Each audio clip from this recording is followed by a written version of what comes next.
सभूमिकुं सर्वादस्मृत्वात्यतिष्ठदसाङ्गुरम् पुरुक एवेदघुं सर्वञ्जभूतं यक्षवाभ्याम् उतामृतुर्षिये सानोजधन्येन तिरोहति मनोज्योतिर्वितामाजस्य बृहस्पतिर्निमन्त्रणोतोष्टञ्जनिर्भुं समिमं दधातु विश्वे देवा संयमादयन्तामो प्रतिष्ठा सच्चिदानन्दरूपाय विश्वोत्पत्त्यादेतवे तापत्रे विनाशाय श्रीकृष्णाय वयं नमः। भागवत महापुराण देवतायै नमः। बालकृष्ण देवतायै नमः।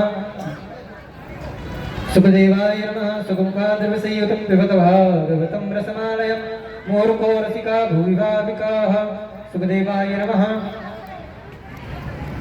माल्यादीनि सुगन्धीनि मालत्यादीनवे प्रभो मया हितानि पुष्पाणि पूजार्थं पुष्पं पुष्पाल्यां समर्पयामि। नैवेद्यं आचमनीयं जलं समर्पयामि पुष्पं पुष्पाल्यां समर्पयामि। बोलिए भागवत भगवान की जय। सुखदेव जी महाराज